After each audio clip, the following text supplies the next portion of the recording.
Welcome back to the show, guys. I hope everyone's been good. It's been the last few weeks. We've been blessed with some good fights, UFC, WCK, all these things, man.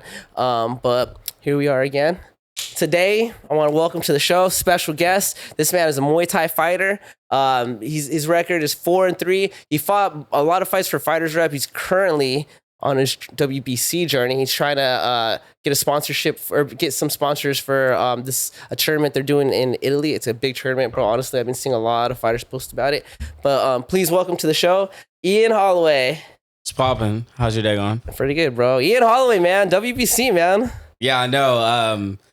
Crazy, man. Honestly, Verona, Italy, I wasn't really expecting it. I wanted it. You know, it came out of nowhere. Once I saw the opportunity, I was like, I need this. Felt like it was the right opportunity. I felt like it would happen. Saw it kind of after my first fight this year, and I was like, I know this is what I want. This is what I'm going to go for, and got it. And I was just super happy it came. Yeah. So do you like have to, how does that even work out? Do they reach out to you, or do you apply for like a... So there's like, you have the tournaments that they do that you could obviously win, or there's different applications. So like I said, after my last fight, I was like, oh, I saw the tournament, knew I wanted to do a couple different tournaments this year. And so once I did that, I was like, I need to get another fight this year. I want to stay active, get as many fights as possible. There's no really better way than doing a tournament. Yeah, for real. I'm like, I wanted to go to Europe this summer. Yeah. I'm like, what beats fighting in Italy? So applied, put in all my information, and then took a couple months. Was nervous. I'm like, I don't think I got it. And then I randomly was like, you know what? I'm gonna just check my email. Like, I haven't seen anything. I'll just check my email and see if I got anything. And the craziest thing was I refreshed it and typed in like WBC. And that morning at like 2 a.m., they had sent me the acceptance letter. And I'm like, what are the odds? Like, didn't come through on the top of my phone. Like, I normally get all my emails.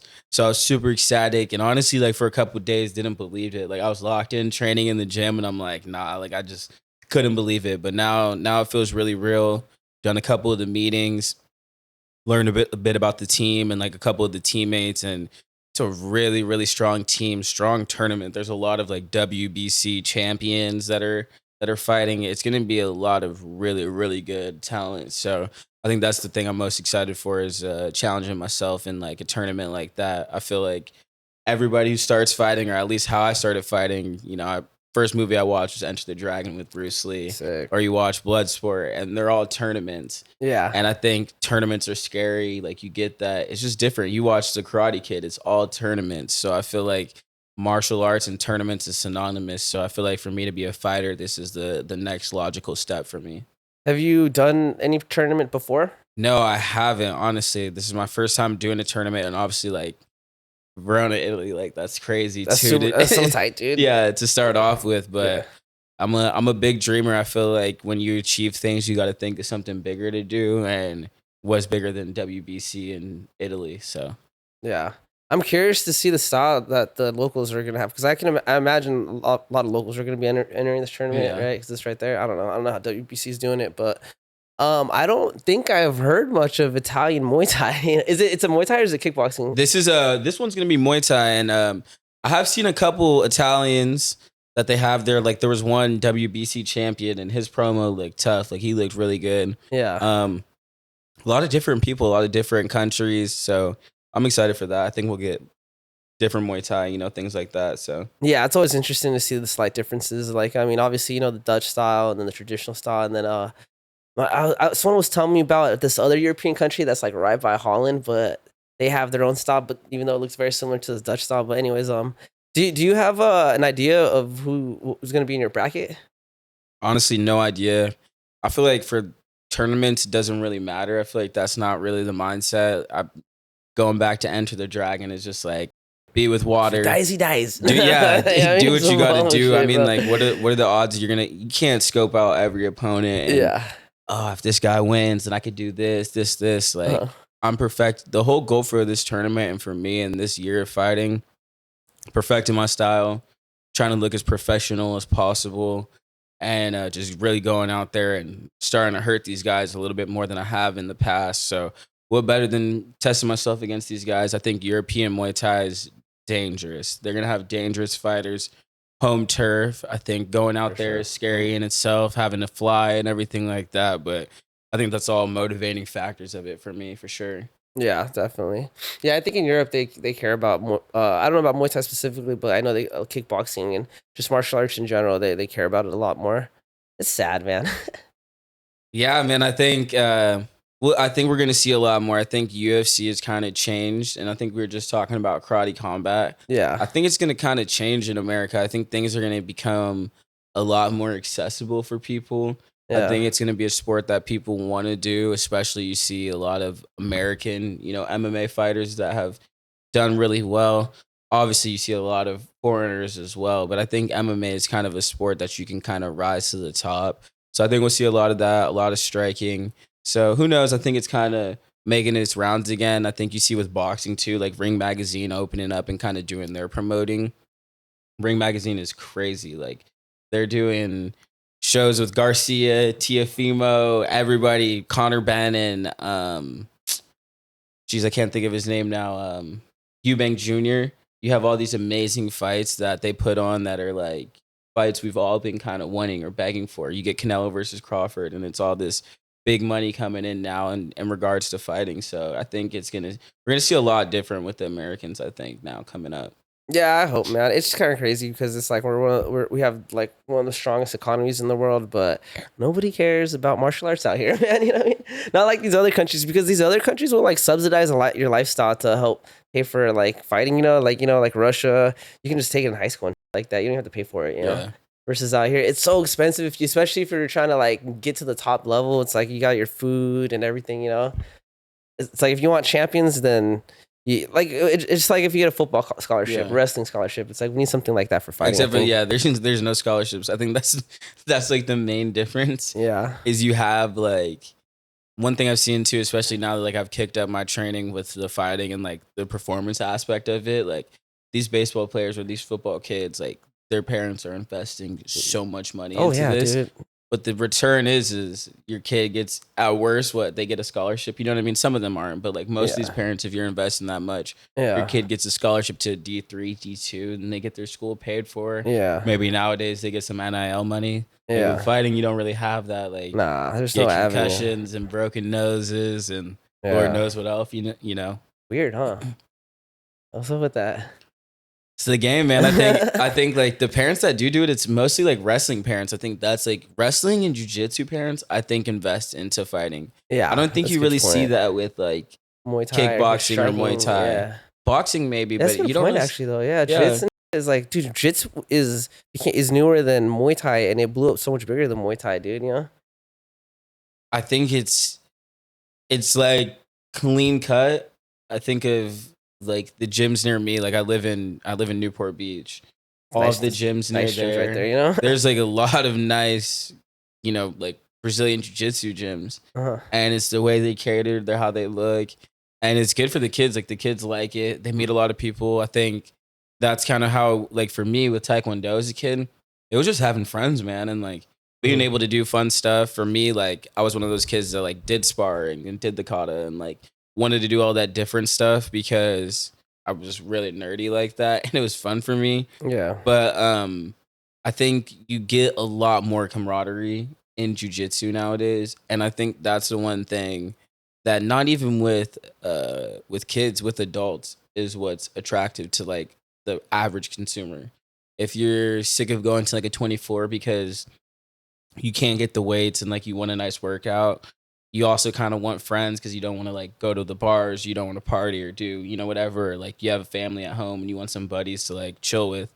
I think like jiu-jitsu gym's like the best way, low key. There's a lot of people, you spend time conversating with people, you learn how to talk, you learn how to do the moves. So I see why it's like very attractive. Yeah, I guess, and also the brain injury thing too is probably it's like looks like it's. I mean, it is less trauma to your head. Yeah, there's definitely everything you just said, and I think it was also. And Royce Gracie just did a really great job at marketing the sport, bro. And like he made those DVDs early on. I think I remember hearing a podcast where this other old school jiu-jitsu coach was talking about how the word jiu-jitsu was copyrighted for Royce Gracie, so that's why they started calling it Brazilian jiu-jitsu. Yeah. So this dude just like made some moves that to help push the brand. And there was like that one time where they finally started like I think this was like in the early 90s when they basically were like, all right, this is what the requirements to reach each belt, you know, and they're like, this is how it's gonna apply for all jiu-jitsu, you know, and you had to have some coaches like turn in their belt, or, you know, they were like third-degree black belts, they had to get dropped down, and that they just agreed to it. That was my point. So that helped kind of push the sport into the mainstream, you know. Yeah, I saw a documentary about a coral. This one Gracie that had a coral belt and how he gave it up. Yeah. To like so that jiu-jitsu could be like a unanimous, like the growth could be unanimous, I guess, you know. Yeah. Anyway, so we just don't have that in Muay Thai, dude. It's a lot more random. I mean, you even go to different like venues and it's like the rules are a little bit different, you know. I mean, yeah, I think that's kind of what the Muay Thai community likes. Yeah, I think a lot of us are gritty like stuff, you know. Yeah, we're all like, it's different, man. Like we're a different community. A lot of like crazy people, different people, stuff that like people want to do action, you know. Like I think that's why you get different gyms, different cultures, like even in like different pockets of like. You think of OC, like there's all different gyms, whether you go to like Santa Ana or Mission Viejo or, you know. We're blessed, bro. Down here, we have so many, dude. You can't, you got crazy. The cross training here, I think like the opponents out here is insane. I always see good fighters, especially like where I live now. I'm always running into like somebody who's a really, really talented fighter. And I think it's a lot of like inspiration in the area and competitive nature. I think that's why you see a lot of good fighters come out of this area. Yeah, it's crazy because Orange County and they have like a lot of Muay Thai schools and a lot of like jiu-jitsu schools. Yeah, it just became the hub of like martial arts for like a while, you know. I wish kickboxing was still K1. Yeah, it's cool. It's too similar to Muay Thai though. I think that it's like like if you want to do K1 or kickboxing stuff, it's like we're a Muay Thai gym and we could just work that rule set for you, you know. But no, I like it. It's different though because like watching like a FightersRep fight versus like a WCK like full Muay Thai rules fight, it's different, right? Like in FightersRep, you're seeing a lot more combinations like punches and kicks because you don't have to, you have that clench eliminated, you know. Yeah. Versus in traditional Muay Thai, you can't really have like those long combinations because the closer you get, the easier it is to just clench and then break that rhythm, you know. But yeah, I like kickboxing too, dude. I started with Taekwondo. We were talking about Taekwondo earlier. Yeah. When I was a kid, that was my first sport, dude. I did that for a number of years. I thought it was shit, bro. Still is to me, bro. I think like I still do it. I wish it was more. You still do Taekwondo? Like, I mean, like I'm trying to get back to my original dojo. I have sick, bro. What was your original dojo? It was in Yorba Linda. So that's like when I started training when I moved to Orange County. Maybe I was like 7. Yeah. So maybe I started training when I was like 8 or something like that. My parents wanted me to do something. I wasn't like, you know, like a basketball kid or anything like that. Like when I first got here. So I'm friends with the guy who, you know, owns his dad is the master there and he trains there. So I'm trying to get back there at some point.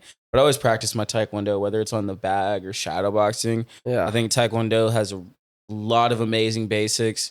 And I think you see a lot of great fighters utilize Taekwondo, I think, without people even noticing. Yeah. Very synonymous. Like John Jones talks about his Taekwondo training and how it's got him a lot better. Yeah. Conor McGregor with a lot of Taekwondo training. So I think it's one of the most underrated martial arts. Obviously, you know, not like super complete with as maybe some other stuff, but it's a really good, you know, basic martial art, I think, for sure. Oh, dude, there's things in Taekwondo. There's parts of that you can use to build a foundation for like your style. Like primarily, dude, is the two best things I can think of from Taekwondo is the footwork, right?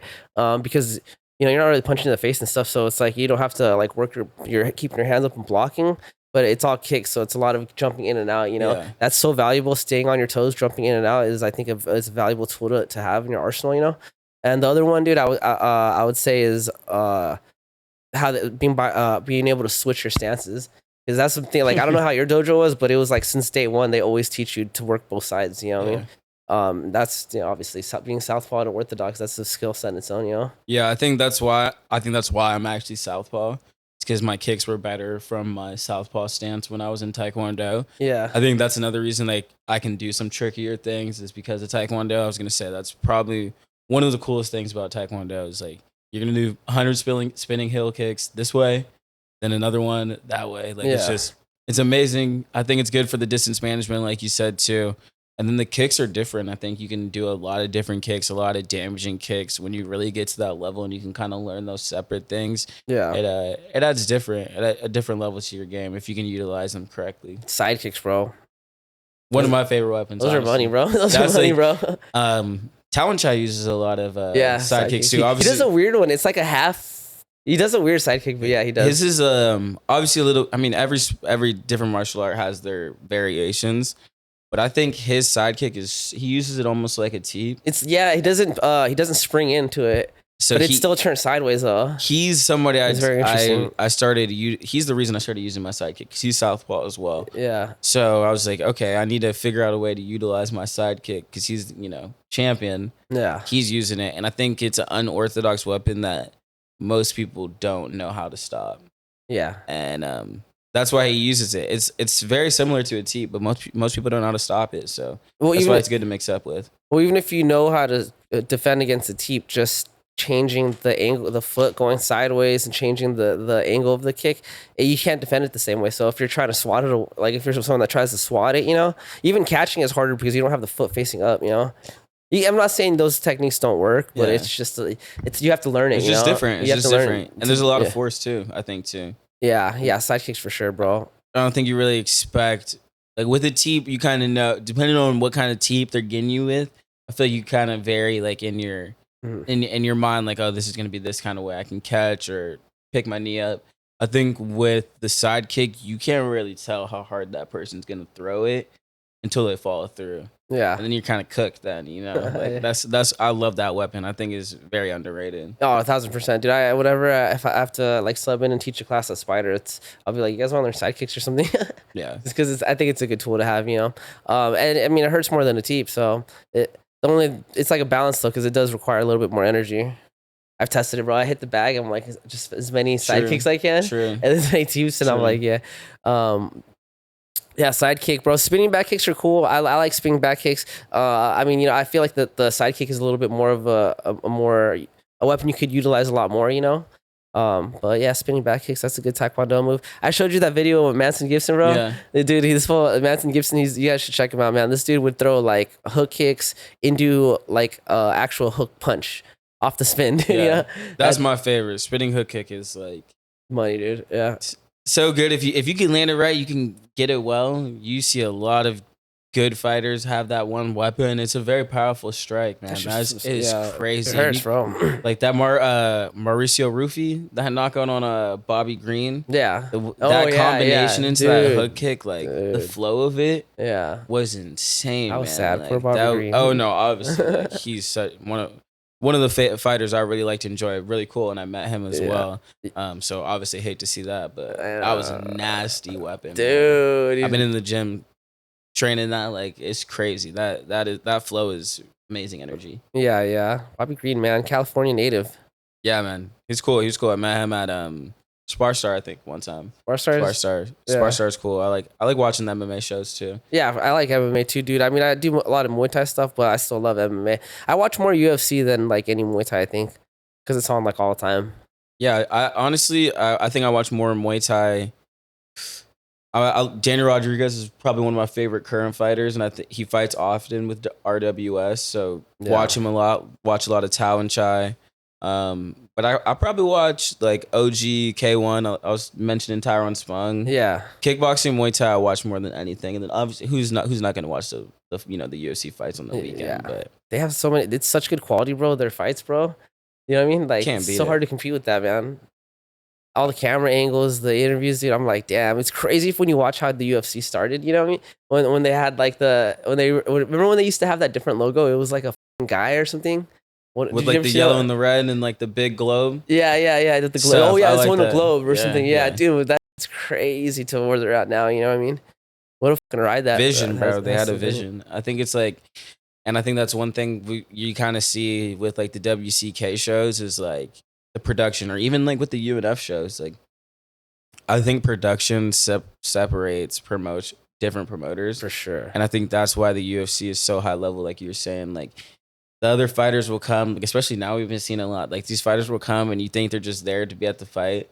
Then they get inducted to the Hall of Fame and it's like this big thing and we get this big movie in ceremony, the middle of the fights. So and it's like, dude. We're not expecting makes it. You want to like, cry and shit. Yeah, it's tough, bro. They're they're killing it with that. Like, I like that for sure. They've done a really good job at creating like a story with their fighters. You know what I mean? That's something that other fight leagues that never. Pride did it a little bit, and K1 actually K1 and Pride did do it. They probably stole that from the Japanese. I'm be honest, not thinking about it. You know, because I remember Pride and K1, they would have like if you go on YouTube and you watch a K1 video, it's like there's like 30 minutes of before the fight starts of just interviews and stuff like that and content. You know, so yeah, not thinking about that. I think the UFC probably stole that idea from Pride. Interesting. Yeah, but it works, man. You feel connected, you know? That's, I think we were talking too, like karate combat. I think that's why karate combat works. I think that's why it's blowing up, is like they are marketing themselves a little bit differently. Because I don't want to use the word cheesy because they've kind of like gone away from that. Yeah, it was at first it was a little bit more. Sure. Now I think with like President Awesome has gotten away from that, but it still has its own like unique quirkiness to it. The pit is tough. You get quick fights. I love the pit. You get to like kind of get that MMA action. Yeah. They also borrow a lot of fighters from the UFC, so I think that definitely helps make their crop. Because you'll have like Arman Sarukian fight one of their karate combat guys in like a pit sub, whatever it's called, a pit submission match or whatever. And they'll fight, or then you have like Sam Alvey knock out Tyron Spong, like my favorite fighter. Dude, and how you feel about that one, man? Bro, tough. Like I would have bet the house on Tyron Spong. If anybody would have came up to me in my gym, like my gym knows how much I love Tyron Spong. Like pause, but anybody would have been like, "Yo, Tyron Spong," and I'd have been like, "Yeah, bro, house on him." Because you don't expect that. But I think again, that's why karate combat is so tough. Like I've seen so many fights where Sam, bro, he's killing it, bro. Shout out Sam. Even Gabriel Varga, I'm like, oh, Gabriel Varga's gonna come through and kill it. And I think he lost it, maybe like his first or second fight, because somebody takes him. One of the MMA guys takes him down, and then it's like it's a good mix of old fighters, old kickboxers, old UFC, and like new upcoming strikers and new MMA guys. Yeah. So it is definitely its old mix. I low-key think like that's probably the most intriguing thing in my eye right now. Like if I think about anything I would want to do like professionally, I think that it looks like it would be so much fun. I feel like you would. The vibe is so tight, you know, dude. like, so much fun for the fighting camp. So you get there, it's fun. They have great fighters. I think they put on great fights, and they promote the heck out there, guys. Like they doing it for sure. Yeah, I think President Awesome was it was a good idea to link up with them because he did a great job with marketing his gym. You know, go gym. You know, yeah. Like all that he did for that gym is like perfect, exactly what karate combat needed. You know what I mean? And it seems like he's starting to implement those same like concepts. You know, so that's cool, man. He seems like a cool guy too overall. Didn't he like do a boxing match or something, or he was sparring someone in the fit recently? Dude, I've been he's good at just promoting himself. That's what he does. He knows what he's doing, bro. Like that's a skill, bro. He's good at it. Promoting is definitely a skill for sure. Yeah, karate combat. I want to see more of that. It's hard because they'll have their fights when there's like a big UFC card, and I'm like, dude, that's tough, bro. That's a tough. This is the UFC has so many good fights, bro. You know what I mean? It's like, but I think, you know, if they just continue putting that shit on YouTube, so I could just watch it after, and they can get those numbers, the streaming numbers, and those should be good. I think that's how I fell in love with Muay Thai. Like one day, one championship fight loaded up on my YouTube. I was like, what the hell is this? Mm-hmm. You know what I mean? Open it up, and I'm like, Jonathan Haggerty versus Rod Tang. Ooh, the first one. Savage. I'm like, nah. I've never in my life seen flyweights like someone my weight class, my height. You know, go like I've never seen somebody that promoted like that. Put on the best fight of the night, win the belt, have the ribbons drop, and everybody. You know what I mean? Like.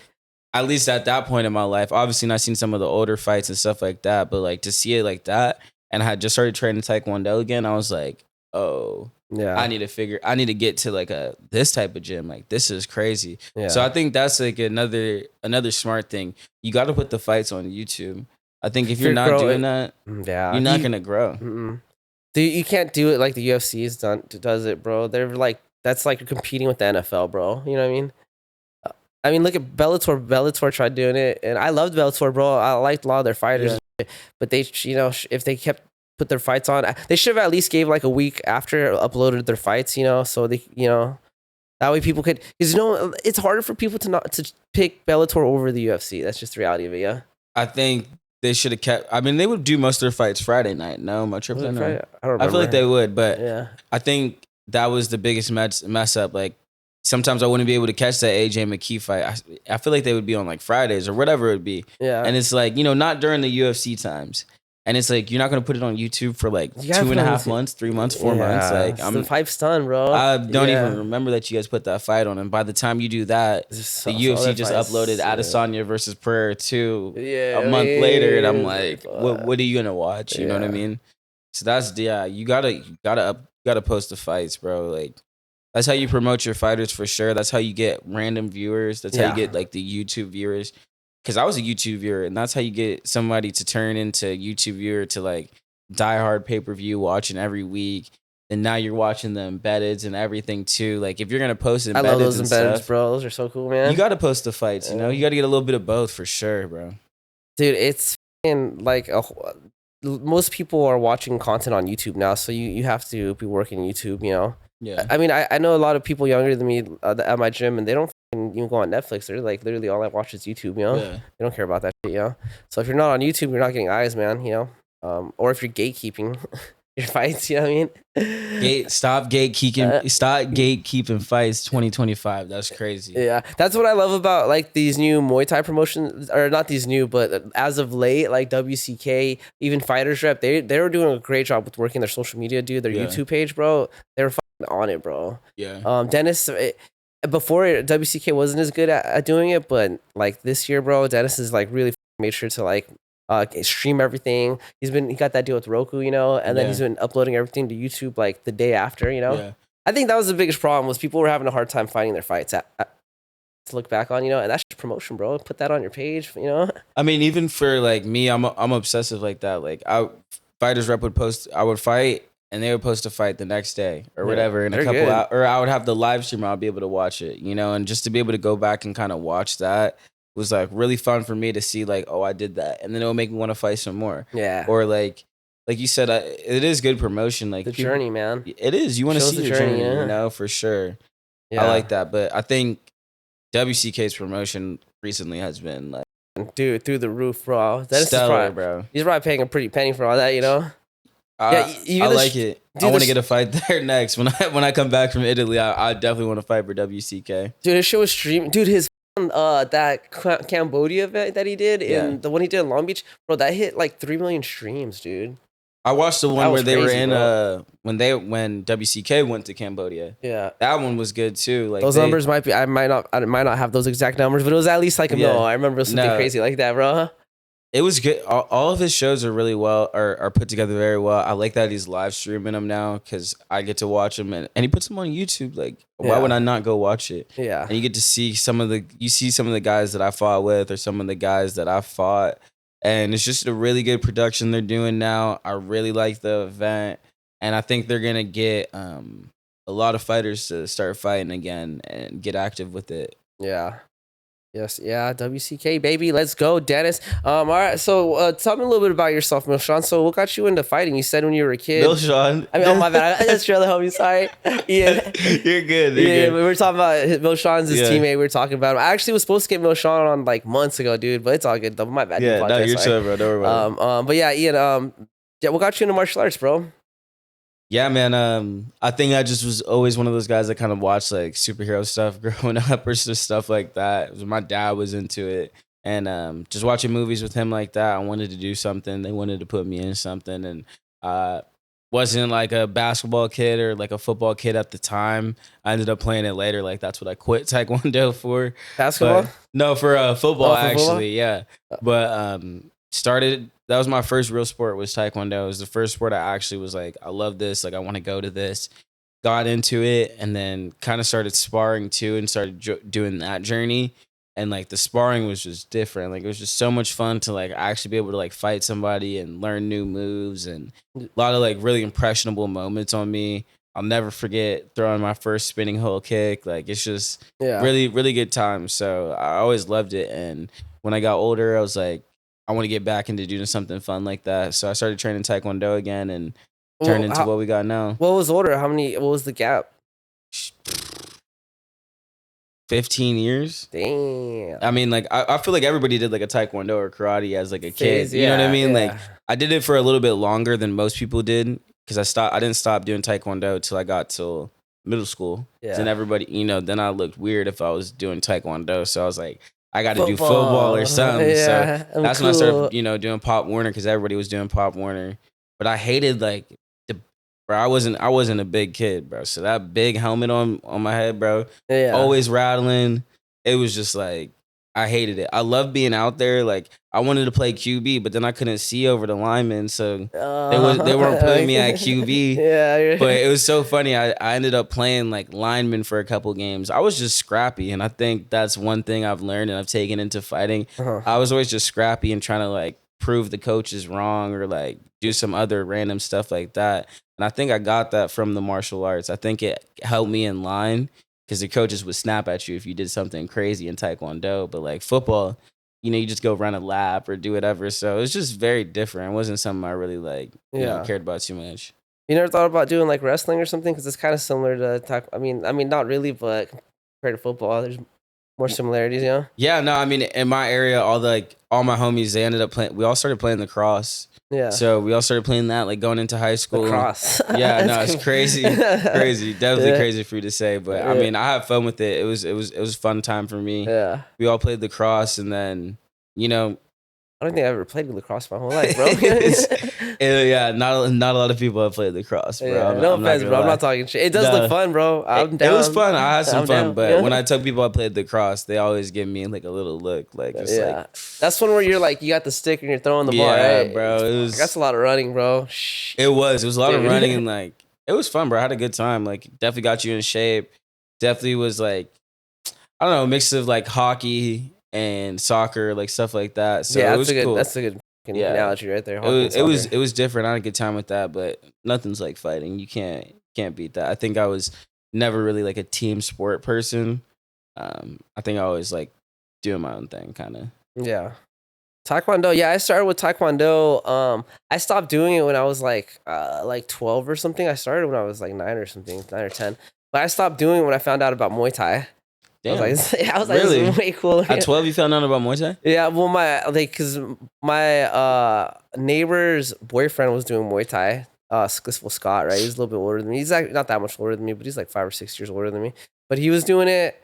He told me about it, and then one of my friends from high school, Justin, was doing Muay Thai, right? And so one day, me and Justin were sparring, and that fool me up, bro. Like so bad, bro, dude. And I just after that day, I was like, all right, dude, I'm gonna learn this Muay Thai, bro. And I just never went back to Taekwondo, bro. So did you have did you and your boys have a fight gym? Not like a fight gym, but like a little fight club. Yeah, we would just meet up. Yeah, just meet up at usually it was at Justin's, dude, or at my other homie's, not Scott's, but his chick's where she was staying at.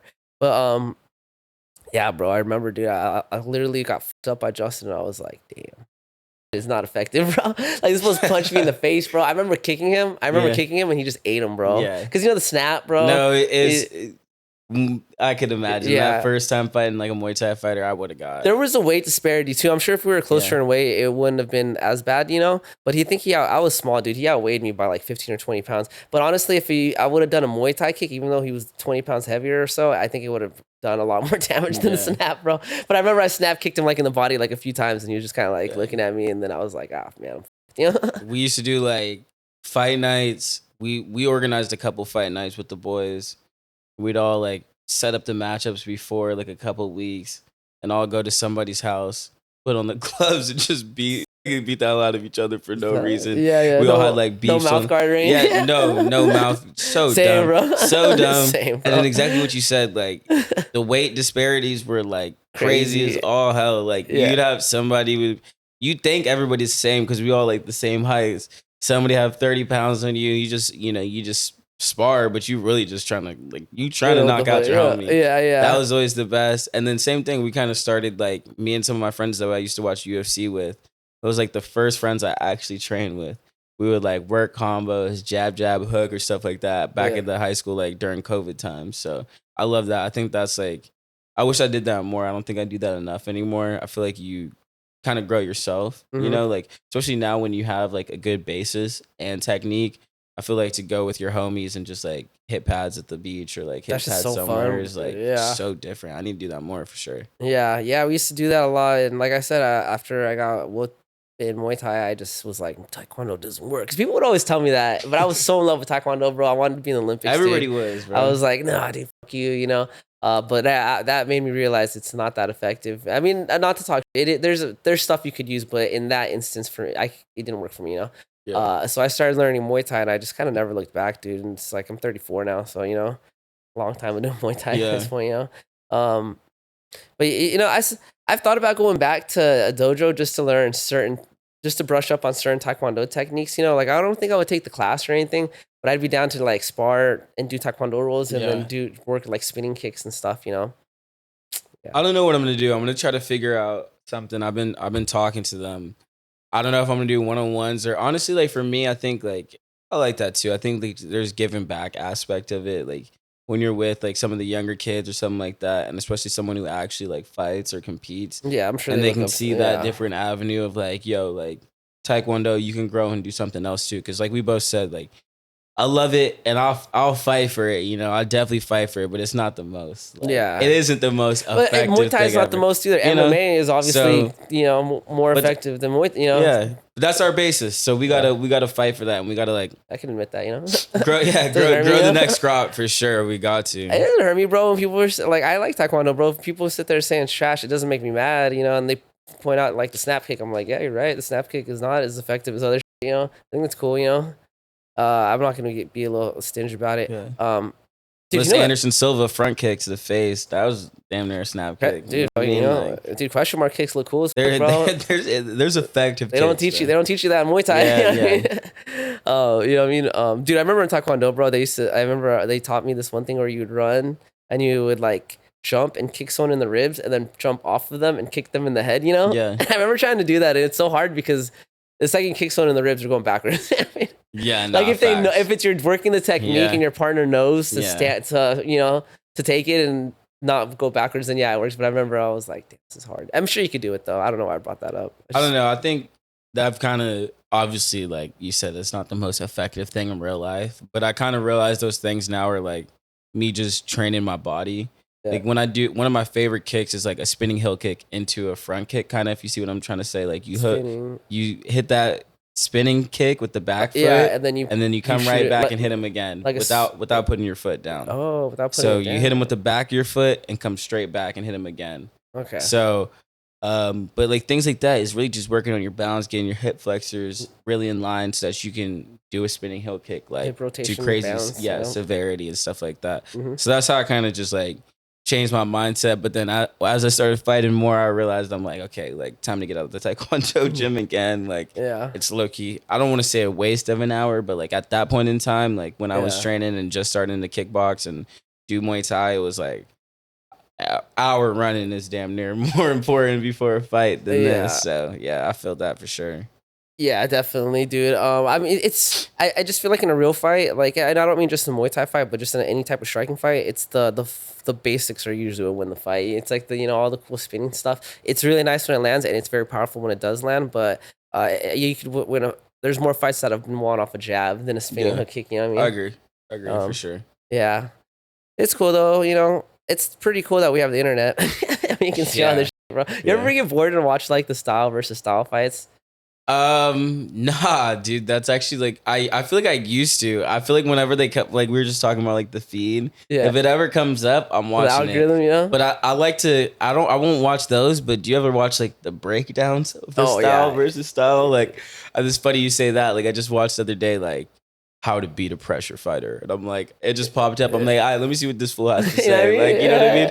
And he just used one of those fights as an example. So I'll watch those ones for sure. Those are my favorite when they come up and they do like the actual breakdowns. Yeah. You know Lawrence Kenshin?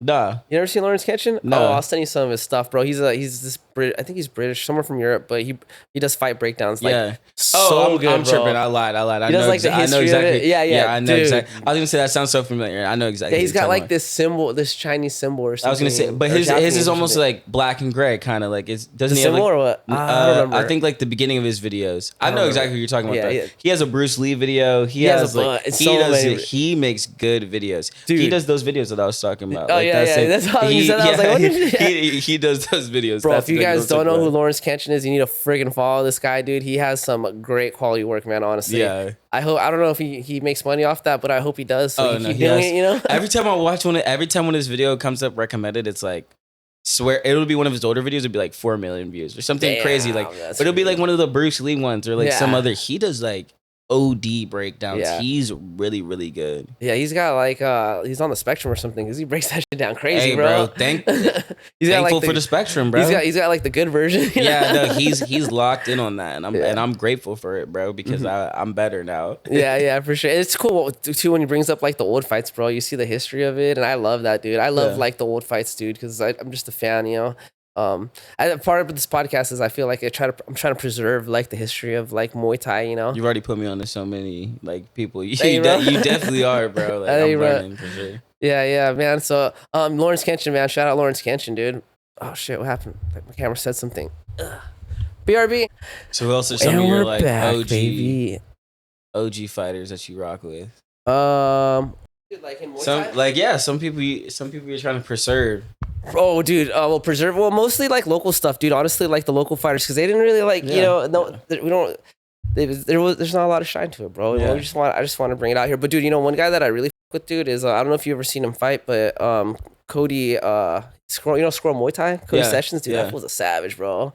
That dude's a savage. Ahmad, bro, he's at Elite Kickboxing. That's his gym. Okay. In San Diego. That fool's a savage. I don't know if these two guys are still fighting. I think Cody's with UNF right now. So I saw he did an interview recently. So maybe he's fighting soon. Yeah. I gotta hit that guy up. Ahmad just recently retired. He's married. But people like that, you know. And then it's cool when I talk to people like Hung or my coach, because then they're telling me like the people from their era, you know, people that I don't even know about. Yeah, like the OGs, the guys that kind of. Like, yeah, dude, if you ever have some time, bro, and I'm sure your coach is the same way, bro, you just sit with them and ask them questions about, like, different fighters that he came up with them, dude. Just sit there and listen. And I think it's cool, man, you know? Yeah, I definitely should. I feel like I don't do that enough. I feel like I look at, like, more of the mainstream guys. But I think that's sick. Like, I definitely, when I see some of the OG coaches, like, kind of some of the guys you mentioned, when I see them at the fights, I like, because I'm a history guy. Like, I like to look them up and be like, oh, who's, you know, I remember the first time I saw Sugarfoot Cunningham. I'm like, everybody, his shirt says 9-time champion or whatever. I'm like, okay, let me see how legit 9-time this guy champion's is. crazy. And then I look at it and I'm Damn. like, oh, this guy's like so legit. I remember the first time I watched his fight, and I can't think of the guy he fought, but I saw you know his opponent on Instagram, and I saw one of their fights together, and I'm like, it was a original LA fight, and I almost want to say it was WCK, like way back. Maybe it was, but who knows, right? They've been around for like 33 years or something, bro. So it was you know, a while back, and I watched this fight and I'm just like, man, it's just a different game now. Like the entrances they had, like they were wearing hats and they had clothes, bro. They were dancing. Like when I say dancing on the way to they were pop locking and dropping like on the way to the ring. It was crazy. And then they did like, bro, I swear they did like 14 rounds of like Waco kickboxing. I need to find this fight after, but it was Sugarfoot Cunningham and somebody else. Yeah. And I was amazed because he's somebody I've seen at the fights. And I'm like, bro, I've done 5 rounds at the fight. And I'm like, bro did 14, however many minutes. I think it was 3 minutes, whatever, even if it was 2. 14 3-minute rounds for a championship fight versus like another undefeated fighter. Was that like 42 minutes or something? Is that 42 minutes? Bro, it was OD. And when we talk about spinning heel kick, hook kick, and then nasty boxing, like that was one of the best fights. And shout out to those guys. Like I need to watch more original LA fights and stuff like that. That was like mesmerizing to see what they did for 12 or 14 rounds, whatever it was. Just some absurd number, dude. Yeah. Were they doing like that karate or that kickboxing, the old kickboxing style where it was like karate with boxing? Yeah, like side stance and stuff? They were definitely. It's an interesting era, bro. It was.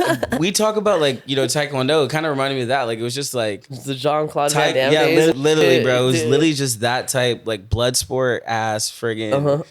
Literally a blood sport ass fight. Yeah. But they just had like they walked out and had me crying. Like they were like, I don't know what the music was, but they walked out to like flashlights and like gold pants, friggin' pimp hat. Like they just looked so tough, bro. And I was like, I looked at myself after that fight and I was like, bro, I'm getting a robe for my next fight. Like I'm doing something OD because they we don't do it like them. Like that was a fucking spectacle, bro. Yeah. Like that was crazy.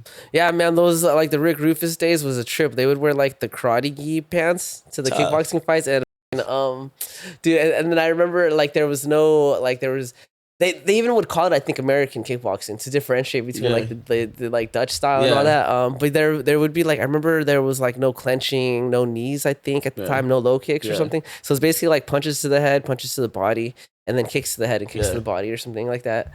I like it, bro. I like it. I think like I said, like that's the kind of stuff that I kind of like. Bloodsport, the Three Ninjas. I don't know if you ever watched that movie, bro. Like growing up watching the Three Ninjas and doing Taekwondo. Yeah, I was like, bro, this is the life I want to live, bro. Which one was your favorite one?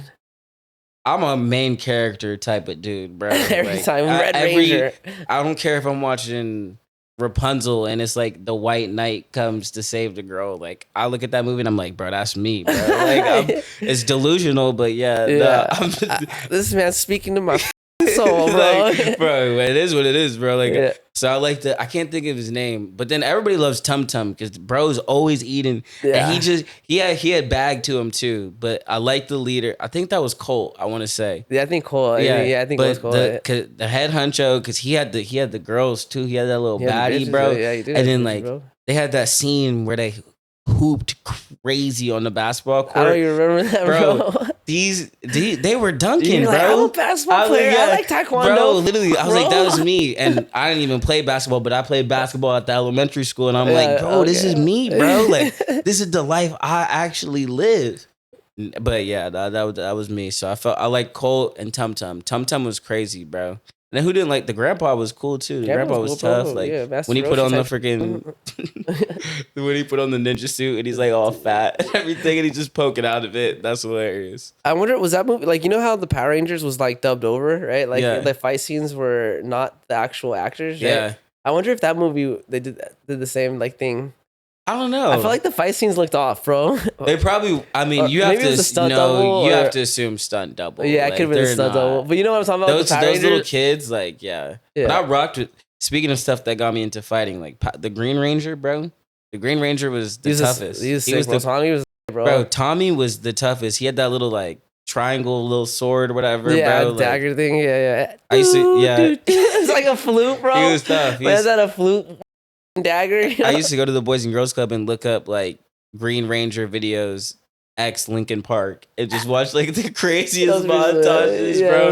And then go to the Taekwondo after, bro. I was whooping dogs after that. Like, I get you hyped before class, and shit, bro. Come on, you got to. Yeah. You know how Power Rangers the fight scenes weren't the actors. No, I honestly didn't know that until right now. You kind of just realized I'm not gonna lie. Your brain off, man. I'm not gonna lie. So check this out, dude. The Power Rangers is a spinoff off of the Japanese show called Super Sentai, right? Okay. So our first season of Power Rangers was actually the 4th season of Super Sentai. Okay. What they basically did was they took the stock footage from Super Sentai, they copied it over. The only thing they re-recorded was whenever they didn't have their suits on. It was Americans speaking in English. So all the fight scenes were the Japanese fools from Super Sentai fighting. I'm actually so shook right now. Yeah, dude. So check this out. The Yellow Ranger, you notice how she didn't have a dress, but the Pink Ranger had a dress? Yeah. Because in Super Sentai, the Yellow Ranger was a guy. But in America, they decided to make it a girl. So, and like I said, the fight scenes were direct imports, so they couldn't just add the dress on, you know? Or the skirt. Honestly, shout out to the other show, because Super Sentai. Yeah, Super Sentai. They did it, bro. That was another show I used to. Power Rangers was tough. Oh, dude, I still like Power Rangers, bro. Woke up and watched Dragon Ball Z. Like all that stuff was fire to me. I love that. Yeah. It blew my mind when I found that out, dude. I was like, they tricked me. I mean, that was like people trying to tell me wrestling was fake. Yeah, I know, right? I was like, get the hell out of here. What you mean, bro? Yeah. He just jumped off the top rope. How you gonna tell me it's fake? You know what I mean? You didn't just see him jump off the top rope? You tell me that's not real? Yeah, bro. What are you talking about? The blood, bro. Literally, bro. Like, blood was probably real, though, to be honest, dude. Bro, I don't care, bro. He jumped off the top ropes. Don't tell me it's fake, bro. That's crazy. I remember when I had to admit that wrestling was fake, bro, because there's like a WrestleMania, and I was supposed to stay at my dad, and my dad wasn't into that shit, dude. So and I was trying to watch it, and he told me like I couldn't watch it because it was violent, you know. Yeah. And I remember like telling him, "But it's fake." Yeah. But even just saying it out loud hurt me. You're you know? But I want to watch it so bad, dude. You're like rooting the main event for yourself. It's like you don't want to break this, but like this is the only way you're gonna see it. You know what I mean? Bro. It's tough, bro. That's hilarious. You know? So did you get to watch it though? Nah, you didn't care, dude. You're so sad now. So you say you ruined your own childhood. Yeah. And then you didn't get to watch it. I think I was getting to the age where I was starting to accept it, you know? Yeah, and I fair. finally like was able to just say it out loud, you know? I think like, because I'll never, same thing, like, I think it was Thanksgiving and I'm like, bro, put on Super Smash or whatever the summertime show was. Yeah. And my uncle was like, bro, like that stuff is fake, bro. Like, what are you talking about? And I told him straight up, I'm like, bro. How old were you, bro? How old were you? Going into sixth grade. So like, I don't know. They're a little older. I was like 8 when I realized it was fake. Bro, no, I didn't stop watching wrestling probably till like, I still I watched was nerdy, bro. Even I still had friends, but like, Yeah. I would never tell any of my popular friends, like the homies I hang with nowadays, like they know I'm nerdy like this. Mhm. But like, you know how it is during middle school. Yeah. So I would never tell them. Like it would be my friends at the Boys and Girls Club, like my friends I would stay after school with and talk to. Yeah. I would never tell the homies I watched that. They would clown me till I die. So It's so popular now, dude. but it's That sick shit now. I can't believe it blew It's up sick, the way it bro. blew up. I'm not gonna lie. It's like I almost like I catch myself like when John Cena just won the belt. Like I caught myself looking at the stuff like the little Travis Scott popped out. I'm like, hold on, bro, dude, right? Travis Scott, I'm The crazy, Rock, and John bro. Cena. I'm like, okay, I need to see this. Yeah. bro. It was actually like it was pretty cool. I had a good time watching like the They put on storyline. good shows, man. Yeah, I ain't they gonna do. lie, bro. It's on Netflix now, right? Isn't it on Netflix Yeah, it now? is.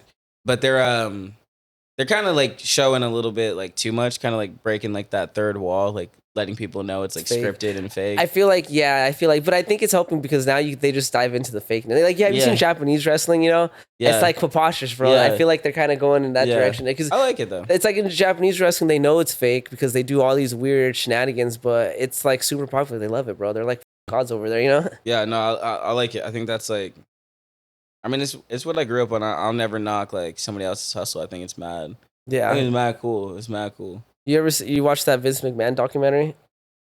I don't know if I haven't watched that one yet. It's really good, bro. You should watch it. I should. I haven't watched that You're one not a real yet. fan, bro. Just no. That's why you gonna do it like that? No, because that's like I'm not gonna lie. I'm not trying to be like one of those dudes, but it's like that's like I just feel like it's too 2025 like woke like Oh, okay, Netflix okay. is very like They are woke, but that was a you know good what I mean? documentary Like, though. Yeah, it's like I want to see it, but like I don't want to like. yeah. It's just I already know the stuff, the scandals. Like Mhm. I don't want to listen to him like plead or like say he did. Like I'm good off of all that. It's really interesting because it shows you on how he like made WWE what it was, like how he acquired it. You know, he got it from his dad. No, I didn't. Yeah, so his dad had like started it. It was I don't remember if it was WWE or some other wrestling league, and there like Vince McMahon somehow f***ed his dad over and basically like made him buy it, like sell it to him. That's fire, But he dude. did Fuck it. But he did it, and then like basically the whole documentary, from what I can remember, it basically just showed how Vince McMahon was a dick, but everything he did made wrestling what it is today. You know, he was just always f***ing people over, bro. See, that's my thing. Like I already like you know how much we've been watching wrestling for. Like Yeah. I don't know. I think that's sick. I try to like nowadays. I want to watch like okay.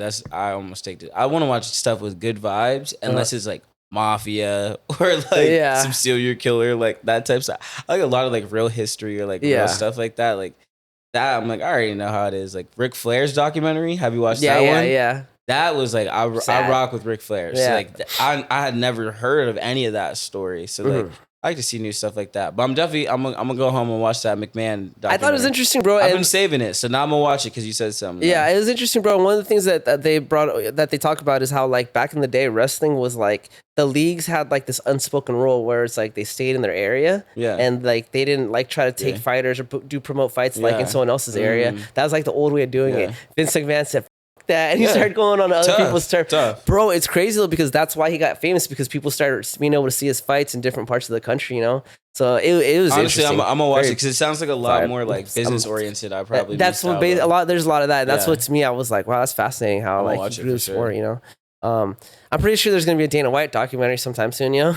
That's gonna be interesting. For sure. I think all those guys are. I'm really into big business. I think that's another reason like I love fighting. It's a lot of business. So I love seeing guys like that. Like, and even like with Vince, like I love a guy like that. Like, I feel like he's unapologetic. Like, guy that tells you like how he is and like he's done his way. Like, you got to be aware of it. You know what type of person he is. Like, if you choose to be like deal with that, you got to accept the consequences. You know what I mean? And it is what it is. That's the world we live in.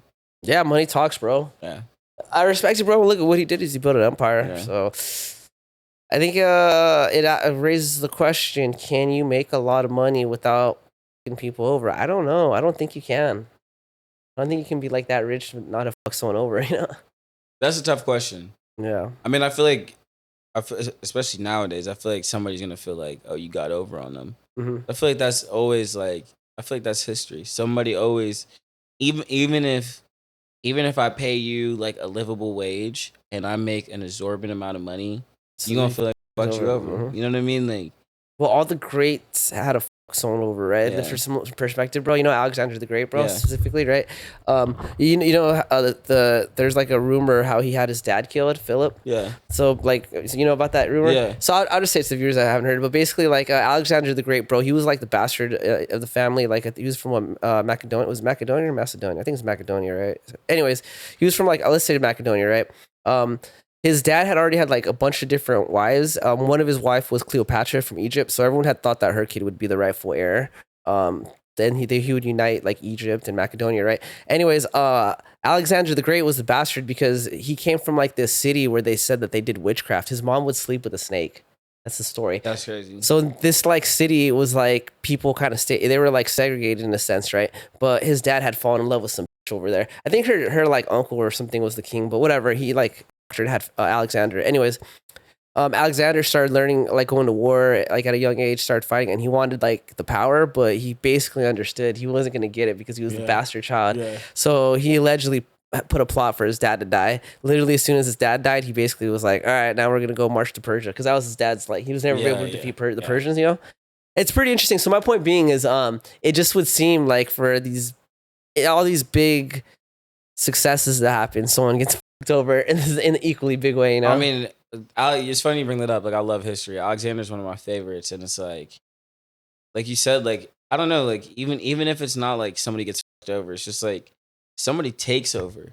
You know what I mean? Like, there's always, even like you bring up like the wrestling, everybody's like chilling. They have a nice little pods in the area, but there's always somebody like Vince McMahon or like somebody like Alexander who's like, fuck it, I'm coming through. Yeah, I want all of this. I want to do everything my dad couldn't do, or this person wouldn't allow me to do.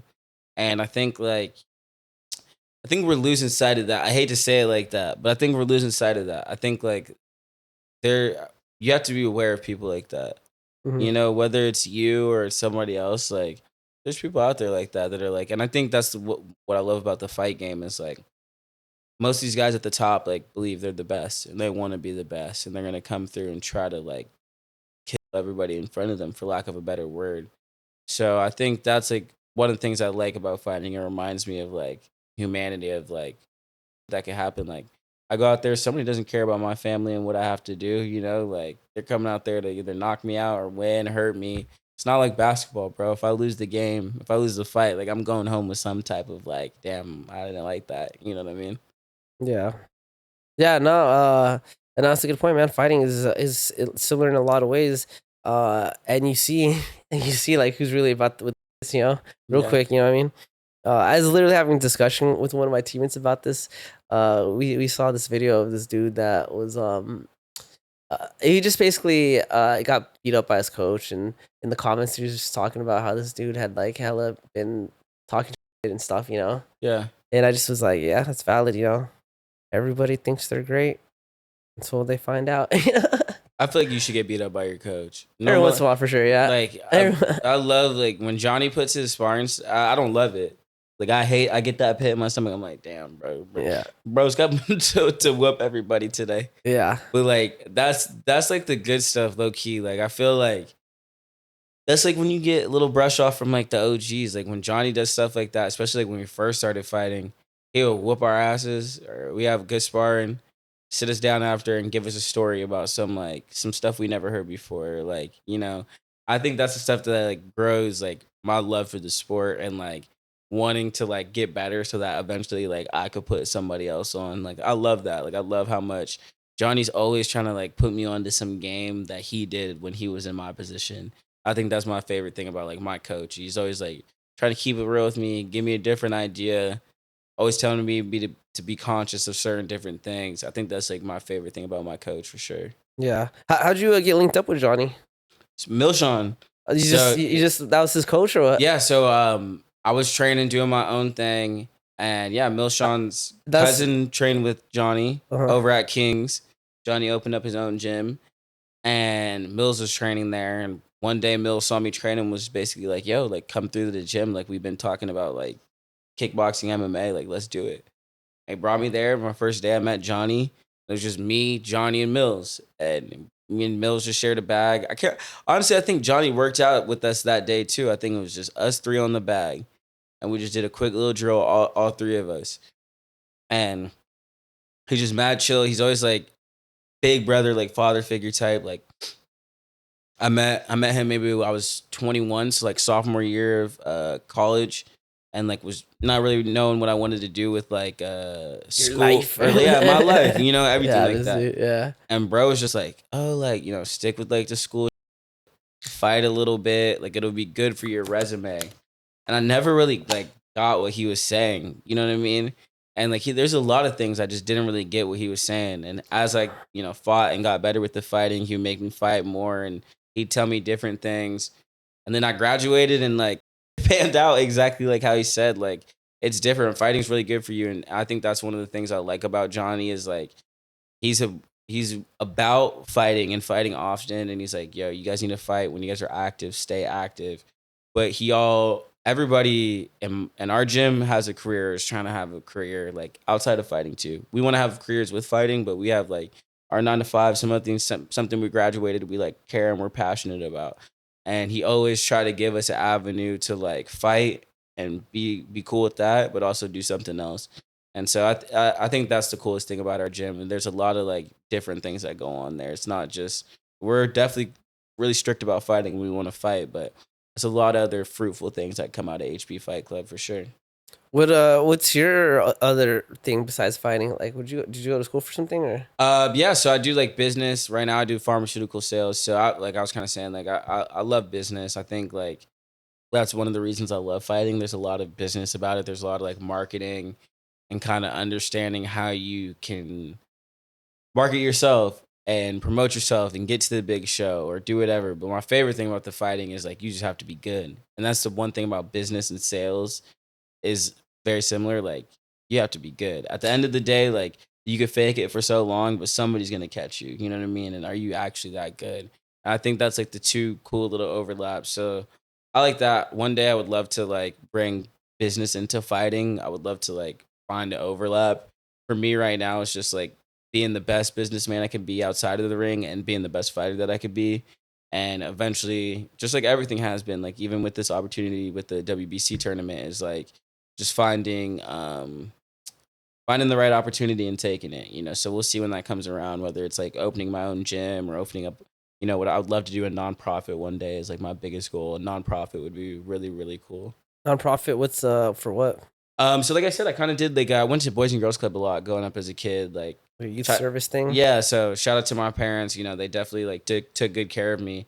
But I always went to, like in the summer, my parents worked, so I would go to Boys and Girls Club, so I'd have somebody to watch me or whatever. It's where I met like a lot of my good friends, stuff like that. But like at certain points, it was better than others. At certain points, they would have programs and like all these other school stuff and like stuff that I learned and like really, really impacted me.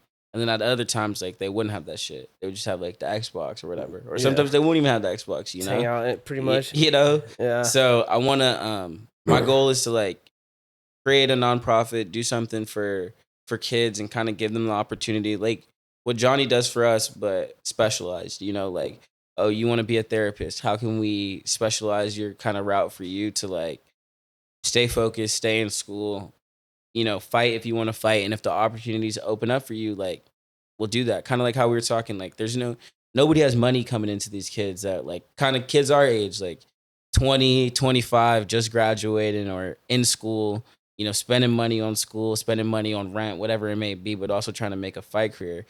These kids there's no, you know, scholarship for being a fighter. I think I think that's not right. If somebody's a California state champion and going to Cal State, wherever, they should get some money from like Cal State. So I think like building a nonprofit and trying to put some of these kids that don't really get the best opportunities, or some people that just haven't had a opportunity, you know what I mean? And shining light on this community in a different way and giving people a way out too. Like, okay, I fought for a little bit. I went pro. Maybe it didn't work out for me. Or I went pro. It worked out for me. And now I'm ready to retire. Like, oh, I can have this to fall back on. So that was my goal. I want to build that, is do like a nonprofit Boys and Girls Club type thing and kind of help people figure out their lives and do what they want to do. That's my like big goal. Yeah. Okay, that's cool. That's interesting. Sounds like you need like a lot of like a big team, because people are gonna have like different kids are gonna have different goals and shit. Like I'm sure like one kid that wants to be a fighter, he's gonna need a certain type of advice versus a kid that's like, I want to be a doctor. Like, you know, I don't know. For sure. I'd be like, I don't know how to answer that. No, definitely. Let me get someone that can though, you know. Yeah, I think that's like I think that's the cool thing, is like you like hope to have like a community of people, you know, and definitely like, you know, different like academic advisors, different coaches, and kind of like whatever person's path there is, they go that path.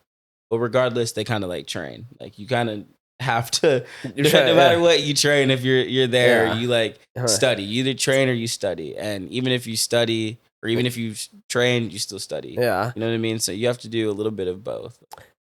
There's a UFC fighter, I can't remember his name. He's got the blonde hair. He's from Sacramento. He kind of looks like a surfer. Faber? Uriah Faber, yes. So I cannot remember his name, bro. CT kicking it. I'm just kidding. Hey, you've been kicked too much, bro. Right? But Uriah Faber, he has this thing that he's trying to do with the city, where it's gonna be like an MMA hub. I think it's he's talking about. You could like live there and train there, and they're gonna try to have it paid for by the state or something like that. So it's pretty interesting. Kind of sounds similar to what you're trying to do, but you're just a little bit more geared more towards education. But that'd be cool if maybe, you know, one day you could set it up. Maybe you guys could link up and you know, work together some. Help these kids, man, get off the fentanyl. Yeah, dude. bro, facts, bro. Hey, how's like the fentanyl use in Newport? You're in Newport, you said, or Danforth? Yeah, there's like I mean, I want to say crazy. I think there's a lot of like the clinics where people are cleaning up, so you see like a little bit of like that too.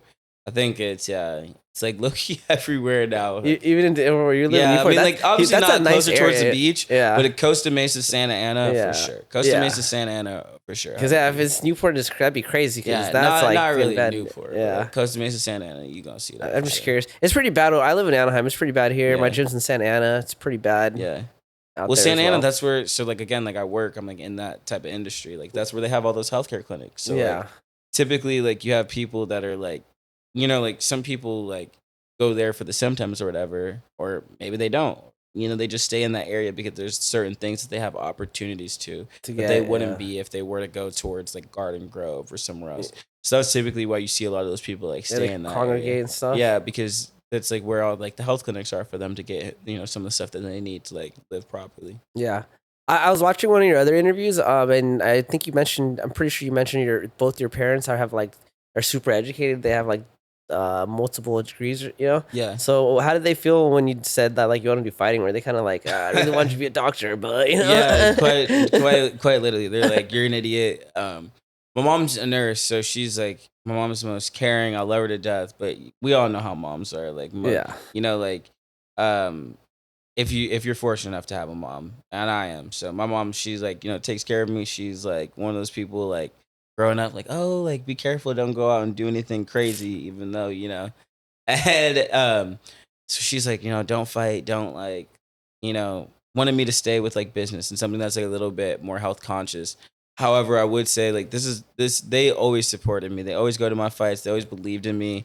They're just like, maybe you could do something like where you don't like get your face smashed in. But I tell them like, hey, like y'all put me in Taekwondo. Like let me use the skills that I learned. I like it. It's fun for me.